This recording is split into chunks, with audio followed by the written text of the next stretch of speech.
Welcome to The Ditch. My name is Mark. I'm your host, and our guest today is Christian Nansen, a professor of entomology at UC Davis. And Kaitlyn is our co-host. Hi, Kaitlyn. Hello. And we are talking today to Christian Nansen about food waste, insects, universities, and hopefully a little bit politics too. So, Christian. Good morning, everybody, and good morning, Kaitlyn and Mark. And yes, good to be here today. You already told us that you lived in 6 different countries on 4 different continents. So can you talk a little bit more about that?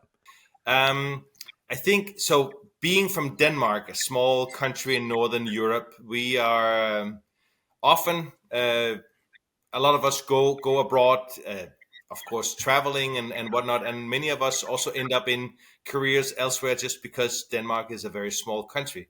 So we speak multiple languages. Danish is not going to be a world language anytime in the near future. So we have to learn other languages. And once you start traveling, it can grab you, and then you end up not going back. So I have spent more than half of my life living in other countries. So where have you lived? So I moved to Portugal. That was the first country when I left Denmark. And then I lived in Benin in West Africa. And then I lived there for almost 3 years, and then started my experience in the US, starting as a postdoc at the Oklahoma State University in Stillwater, then moved to Bozeman, Montana, then moved to North Carolina, then moved to Southampton in England, then moved to Texas, then moved to Perth in Australia, and then moved to California. And then I've also spent significant amount of time in Brazil and in China, but not really working there officially. So those don't count among the 6 countries. Wow. Oh, wow. You lived in Bozeman, Montana? I lived in Butte, Montana. Oh, Okay. wow. Yeah, very nice part of the world. How'd you like Montana? I liked it a lot. It's of course very beautiful. It's hard to find time to work because it's always snowshoe season or kayaking season or some other season of something. So it's really hard to fit in a schedule of work there. It's very distracted part of the world. Oh yeah. Definitely. So we have this running joke in our team because Kaitlyn lived. Sorry, Kaitlyn, I have to bring it up, but Kaitlyn lived in Montana, and when she moved from Montana, she left half a turkey in the freezer. And now I'm going to ask you if you saw that turkey probably running around again. Well, what I can say, and this is, it's somewhat food related, so maybe that will segue us into what we are supposed to be talking about. So when I moved to North Carolina, to Charlotte, I learned about deep fried turkey, which as a foreigner, when I heard about it, thought was absolutely appalling until I tried it. And then I became a die-hard deep turkey fryer. I now have a deep fryer, and I love deep fried turkey. So I hope whatever you left has been deep fried and devoured as it should be, not being wasted, that it's not being wasted anywhere. I do say deep fried turkey is delicious. I didn't leave Absolutely. it. I ended up throwing out the turkey. Right. It wasn't left in my It wasn't left in the freezer. When I left, I made sure to toss it because it was bad. But it's such a sad story. Such a sad story. Food waste was produced. But what I think what we are going to be talking about today mainly is food. And I certainly spent a lot of time thinking about food, how we can produce it more sustainably, how we can grow it and to some extent grow it ourselves, how we can enjoy food as a vehicle of getting together, sharing food with other people. I see it as a very, very part of education. I have a lot of thoughts about how, not only at higher education but throughout the educational system, how food should be, I think, integrated into the curriculum. And I have this broader vision of a school of food where basically every topic you can think of would be taught within the context of food, would be rooted in food, so to speak. Because I think you can learn math, you can learn chemistry, you can learn history, you can learn art, you can learn literature, you can learn any aspect thinking of food. And then at the end of the day, if we can then also share a meal or share some sort of food culinary experience, I can see that being very, very interesting. You can go even further with it and talk about sovereignty, and food, because I there is this I think important notion here that if we have sovereign nations, or if we have any social structure that is sovereign, how can you consider yourself a sovereign nation if you don't produce your own food? I mean, we all need food, right? So where if we rely, if you have a country where you import 40% of your food, are you, kind of like energy, is, are you truly sovereign? So can we as citizens, can we as uh, influencers, as people who are in charge of different levels of structures, can we provide some sort of sovereignty? And I think food is part of that. Yeah, yeah. Hmm. So yeah, well, so I have a few questions about this. So the first question was that always kind of like your North Star, or how has this developed? This is now that you're thinking about this, or was this always like something you were thinking about? I've I've always been very interested in food. Uh, I love chickens. I have chickens myself now, and most of the places that I've lived, I have had chickens. I find Mhm.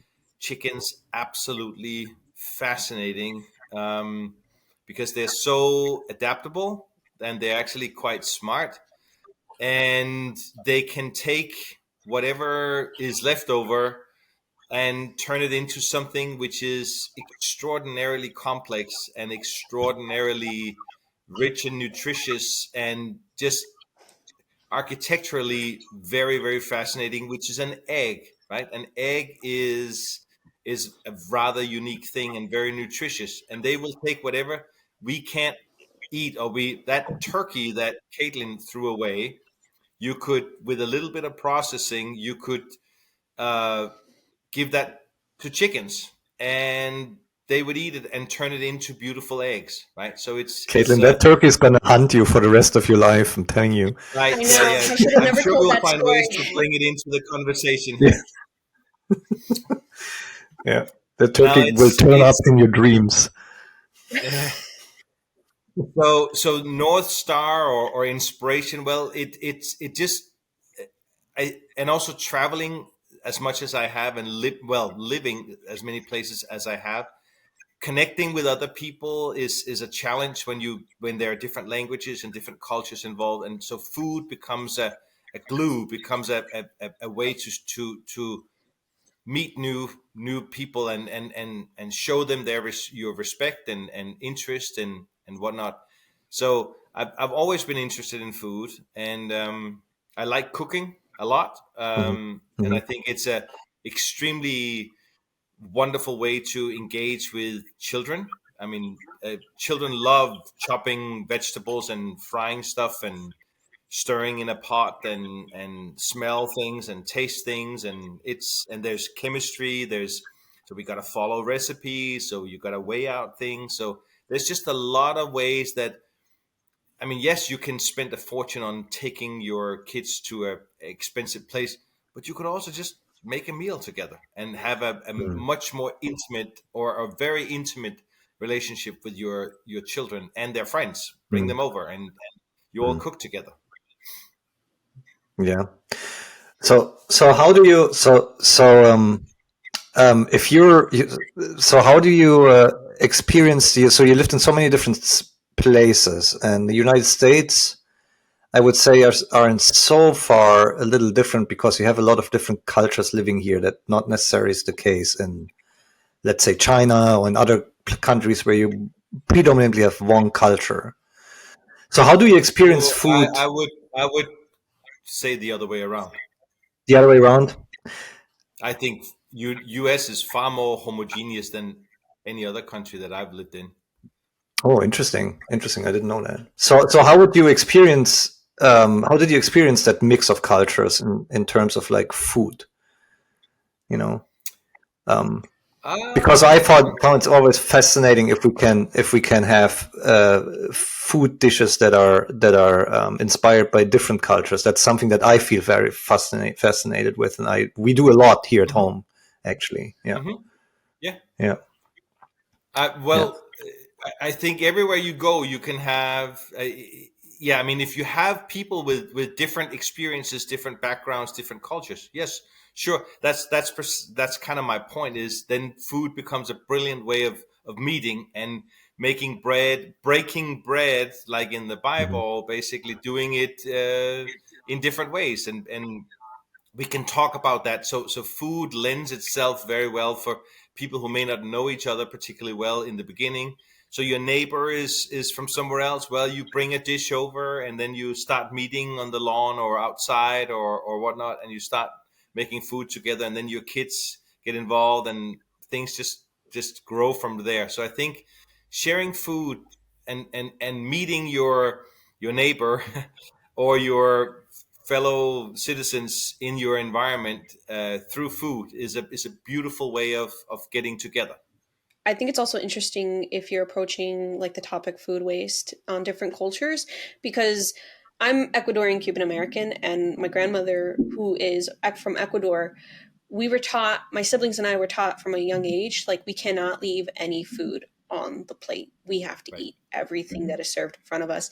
And I think it's completely fascinating. Like different cultures, like you have to leave like maybe a tiny bit of food on the plate, to show respect, you know, to show that you did love the dish.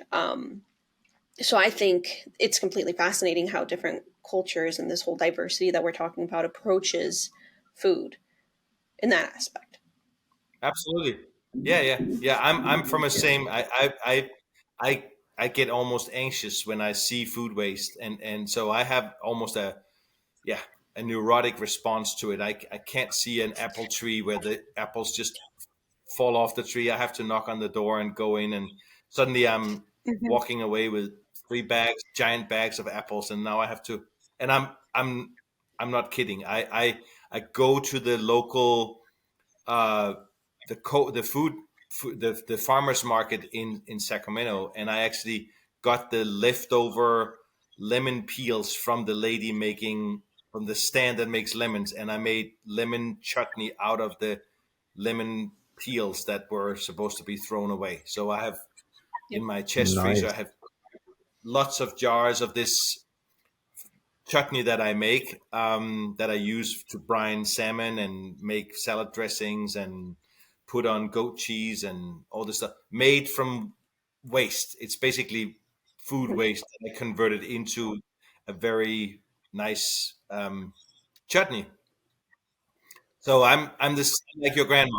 I'm old school on that one.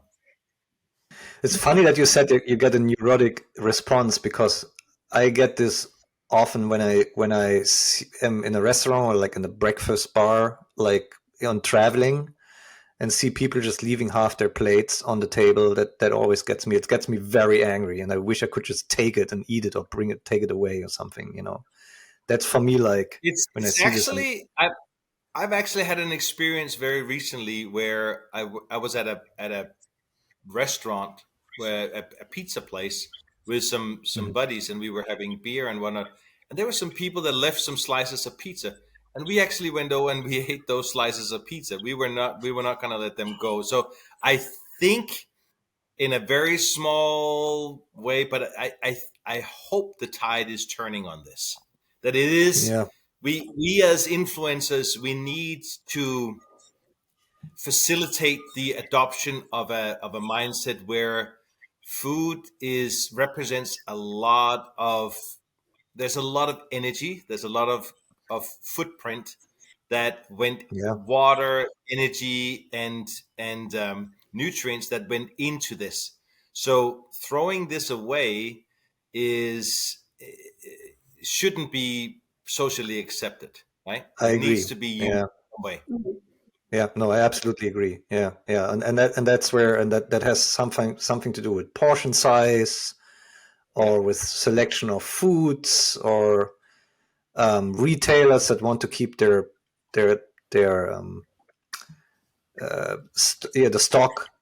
So there's But they, like and I hope we will get to talk more about this later on in this interview. But I think you can you can you can take a negative twist, so you can say we should not throw away food, so we can make it a negative message, but we could also make it a positive one. So, oh wow, you got these leftovers, what are we now going to do with them? How can we turn this into something that is different from what it originally was? We can certainly eat it, or but there's a positive message, and that's what I really find. Actually, when we talk about climate change and other things, there's a lot of people who view this, unfortunately, very unfortunately, look at this as a restriction, as something. So there are all these things that, due to climate change, we shouldn't be doing them. Well, I think we are pitching this the wrong way. We should look at it because we are imposing these restrictions. It's like setting up challenges. So now we have to produce the same or even better, but under different conditions. And there's a lot of money to be made here. There's a lot of entrepreneurship. There's a lot of innovation. This is not bad, guys. This is really, really exciting. This means that people with new mindsets, this means people with new educational backgrounds, with new levels of creativity, coming at food production or whatever challenge, energy production can join this and look at this and hopefully find ways to come up with ways to make have extremely successful and meaningful careers. So I yeah, think we need to no, really look at it as, it's not that we are throwing, it's not a negative thing that we are saving. We don't want to not throw away food. We want to take the food and do something really cool with it, hmm such as yeah, feeding it to insects or that's do what's feeding it to something insects. Yeah. innovative with it, right? And we will talk more about Yeah. this, I'm sure. Yeah, yeah, yeah. No, yeah, I agree. Yeah, I mean, this is what this is all about. I'm just from Germany, so I probably put things a little bit more negative than I should. But Right. yeah, but there is a lot of opportunity out there for new companies and startup companies and people who are really smart and who can do wonderful things with the supply chain that we have created that produces a lot of this food waste. But I think one step, Christian, is to make everyone aware that this is a problem, because I think like most people, they probably don't want to waste food, but they also don't think about this like in a way that, oh yeah, this is like energy and this is like a lot of labor and a lot of like, a lot of nutrition went into this product that they're gonna throw away now. They probably feel bad about it for like half a minute, and then they're just gonna move on with their lives. And that is the part that I think needs to be communicated better, because it is a waste of energy at the end of the day if you don't do anything with it. So yeah, yeah, Absolutely. yeah. We can talk a little bit about the fundamental concept of sustainability, or we can talk about the fundamentals of being a father, or a parent, or an educator, or a politician, or a person. So in the context of being a position of power in relationship with our children, or our friends and neighbors, or the students we Mhm. are or whatever, in whatever social structure, right? And I think what we haven't and where I want to start this conversation, and this is where I think it starts getting at least very, can potentially be very interesting, is that let's abolish the concept of waste, because to me, waste equals ignorance.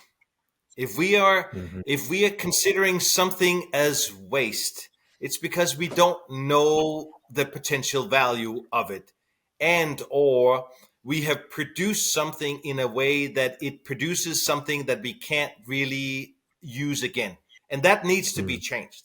We need to structurally, so we need, everything needs to be produced in a way that it can be disassembled and reused. And food, so because waste, I mean, the whole thing about waste, right? So we just throw it away as if it magically disappears into somewhere, and then that is never going to kick us in the rear. It's never going to come back to us, right? We just put it in the bin, or we flush it down the toilet, and it is gone.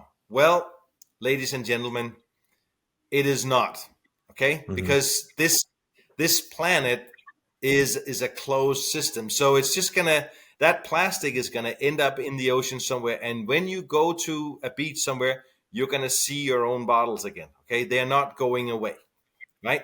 Yeah. So the whole notion of waste is where this conversation should start. Is it has consequences. When you throw away a turkey, that turkey, Kaitlyn, is not disappearing.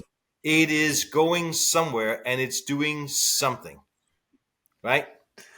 And that is, and if it's just being dumped in a dumpster, that means, so it still has a lot of water. So if you're going to incinerate a turkey, well, you're going to get rid of all that water that's in the turkey, and then all those nutrients are going to be burned, and while they could be used locally, they could be used. So we have to spend energy on collecting it, and we have to bring it somewhere else, and then we have to incinerate it, and then it goes into the air or into the water bodies.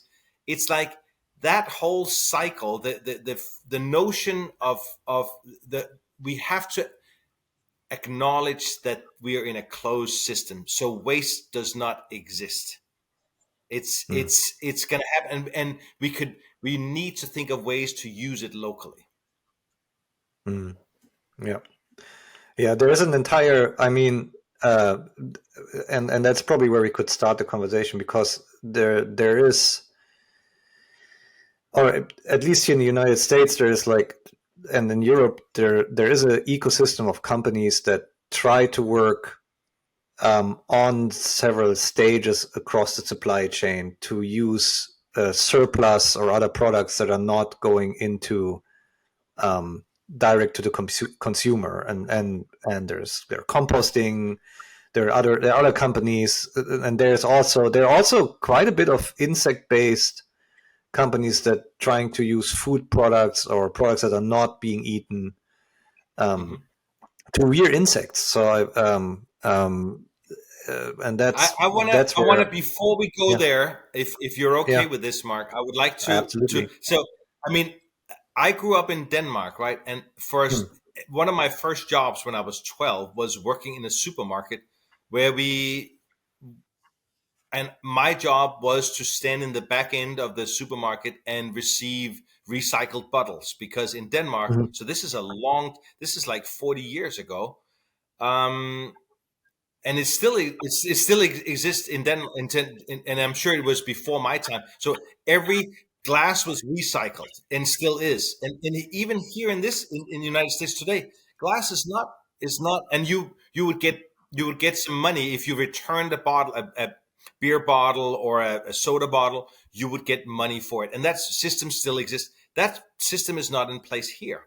There's a lot of very, very simple things that have been in place in Europe and other places for multiple decades, for a long, long time, that have not been put in place here. So I think structure. I mean, in Denmark, it was like that. If you, and I think it still is, if you sell a beverage, you also have to receive bottles. So it's like one comes with the other.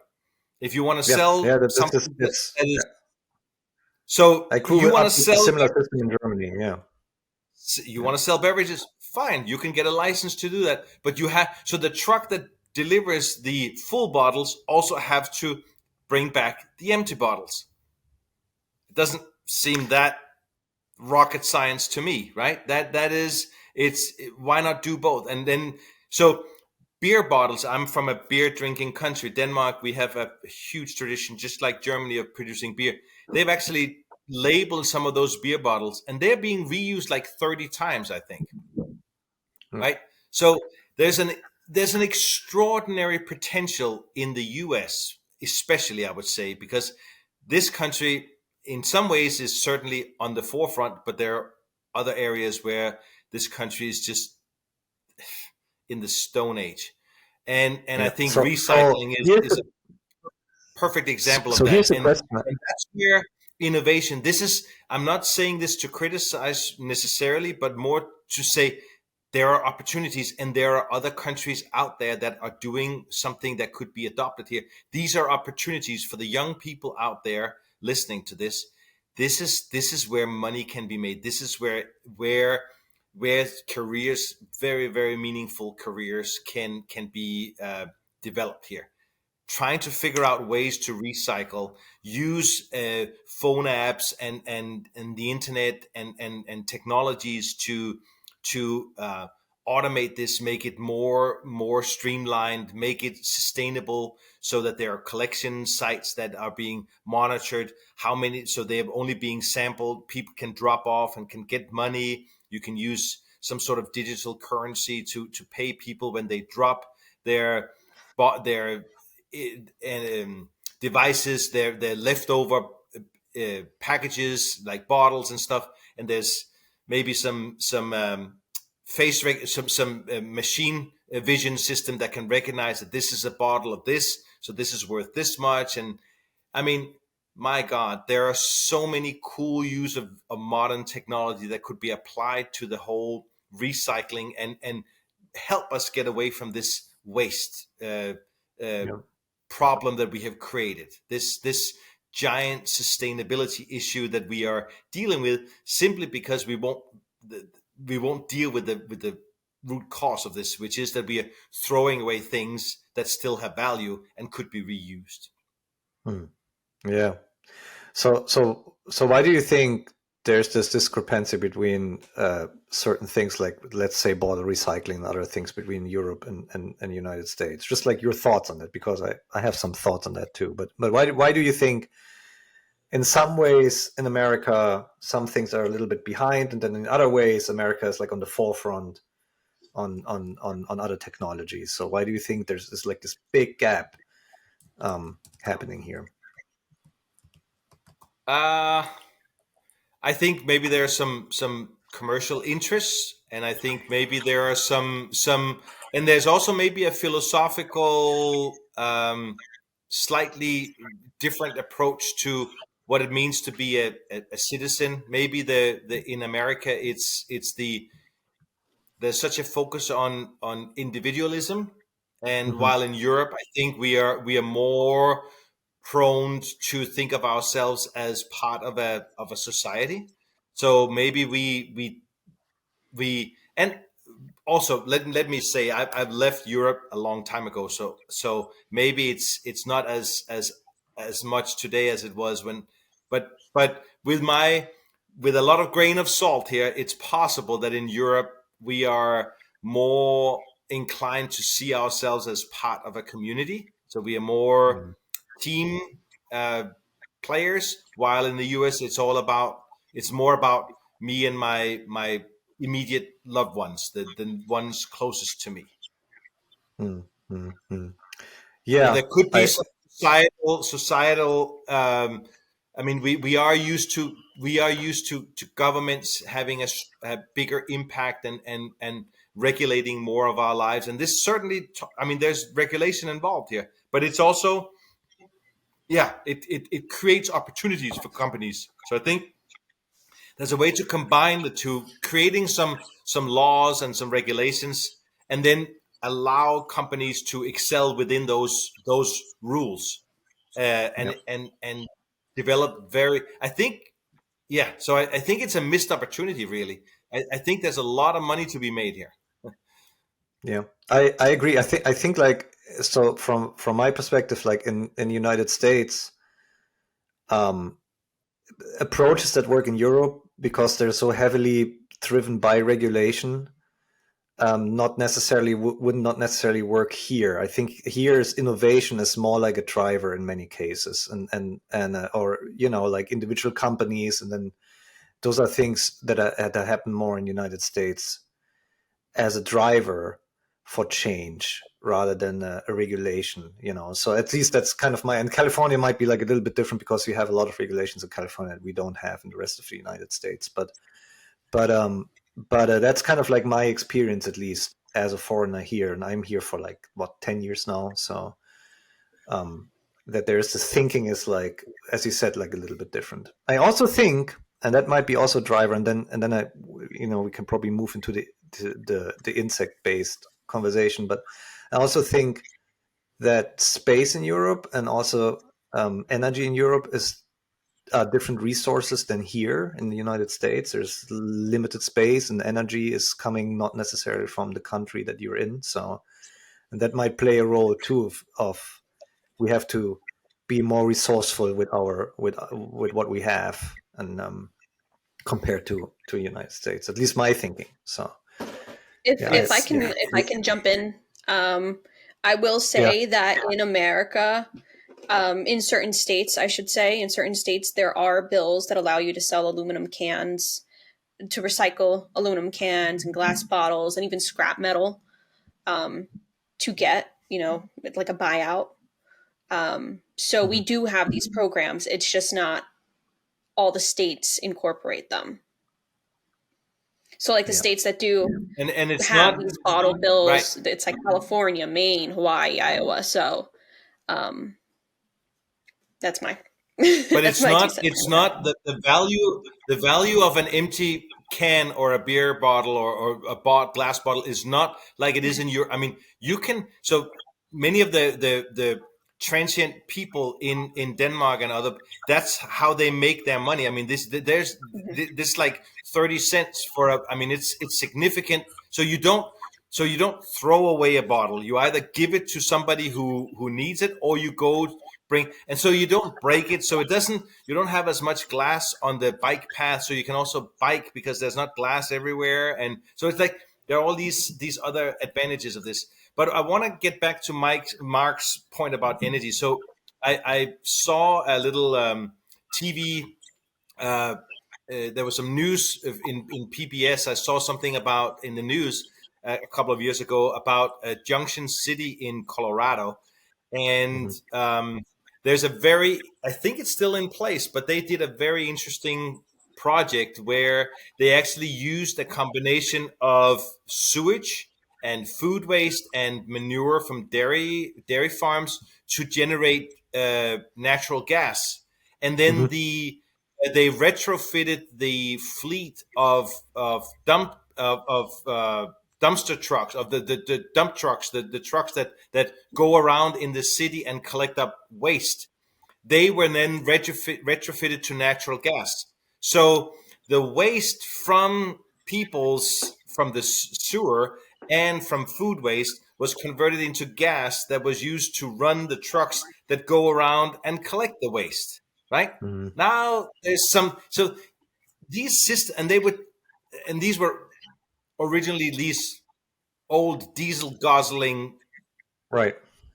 uh, trucks, right? That were now running on natural gas. So these are the kinds of things that, wow, if this could be scaled up, if this, there's engineering, there's chemistry, there is marketing, these are just exciting opportunities, right? Where we could No, so take like this and scale them up to make them. I mean, Junction City, I'm sure, is a very nice place to live, but it's not the epicenter of the world. Well, it should be in some ways, and other cities should model that concept and thinking about how that could be. So we don't have the same level of air pollution in cities, right? If we could use the waste to produce energy that could drive school buses and public transport and I mean, wow, Yeah. that's Yeah. So fascinating. in some ways, we are at pretty exciting times because there is all across the food supply chain, from the producer all the way to the consumer. There's plenty of room and space for innovation, and we do also now have technology that actually can help us with that. So in some ways, it's a pretty exciting time. Summarizing all this up is like almost impossible task because there's a lot going on all of those different levels. But if you don't mind, can we talk a little bit about insects, since you're the expert here? Sure. Yeah. Well, we can come back to this later if you want to, but I would love to talk a little bit about insects. Yeah. right. Yeah. So, Yeah, go ahead.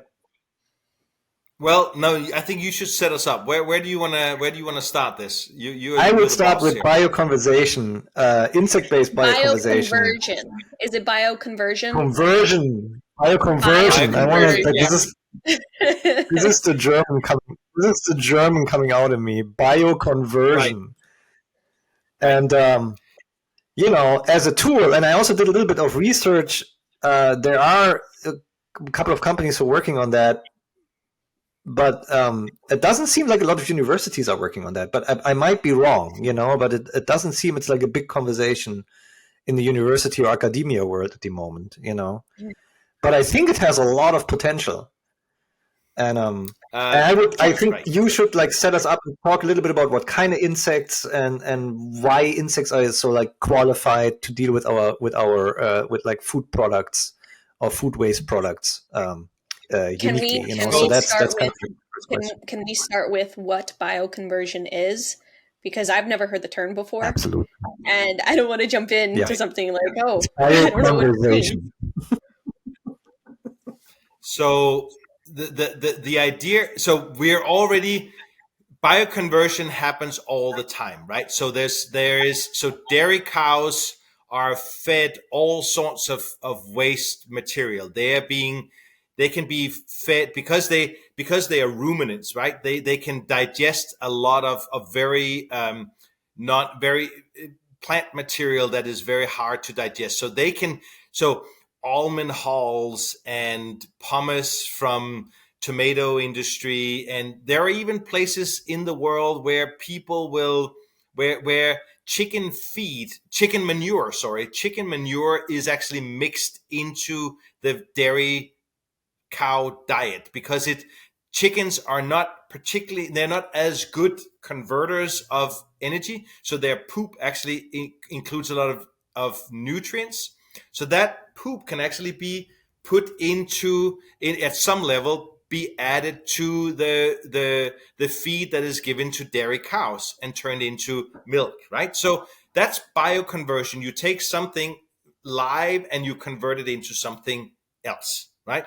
Now, what Mark wants us to talk about is how insects can also be used in that process. And let me just start with an interesting example that was published not that long ago, where if you take 100 kilograms, so that's about 200 pounds of restaurant food waste.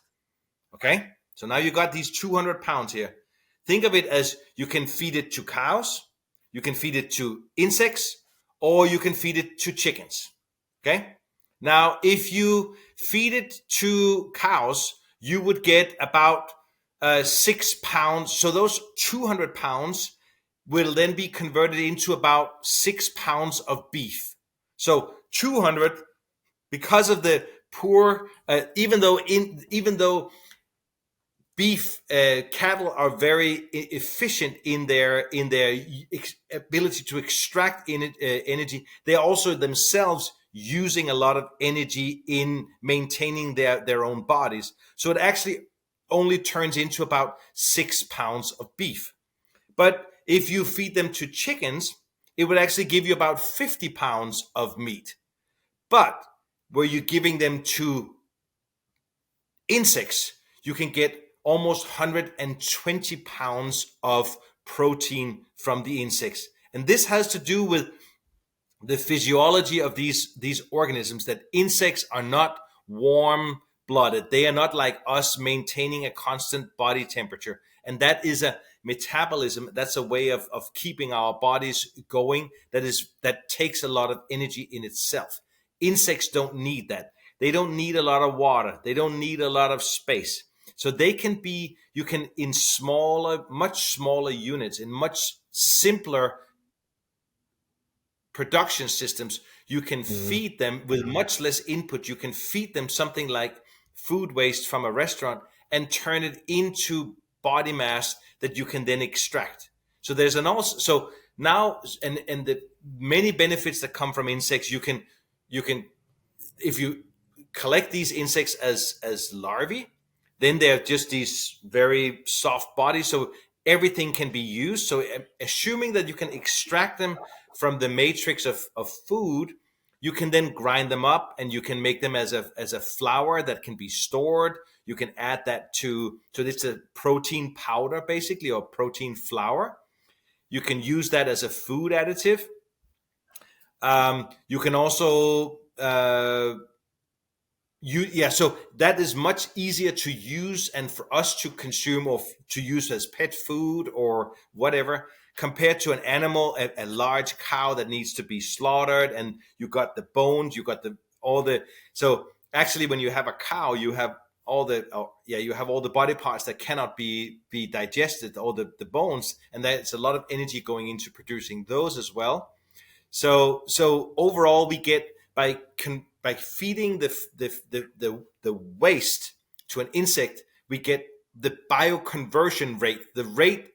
The relationship between how much we fed and how much we get out of it is much higher than for any other group of animals, and it takes much less inputs, and it can be done on a smaller scale. So if you are in a city environment, you could actually on rooftops or in an old building or something, you could create those structures. You could not have a dairy facility in the middle of Chicago or Detroit or Baltimore or something. That's going to be very complicated, but you certainly can produce insects, no problem.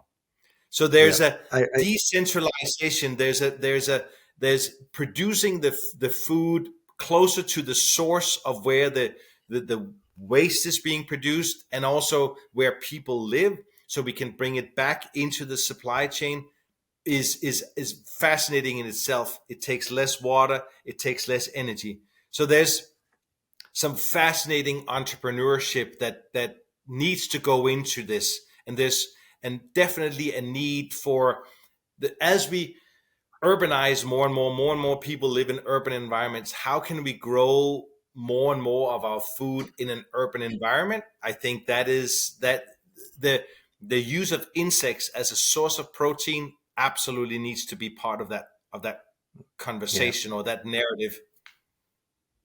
Yeah, I agree. I think that can be I just want to point out how significant that is. If you think about just the scale on which you can do this, and the energy inputs that you need to do this, compared to anything else, how we produce currently our food or food additives, and where we produce them too. So the transport costs that you save, and how close you can work with your stakeholders that produce the material you need to rear your insects. That would have such a significant impact. It could really make a change to the way we use a lot of our wasted food, or like a lot of the food leftovers, or So the amount of water that goes. So many of us many of us are changing our diets, right? And it's well known that for if you are truly, if you're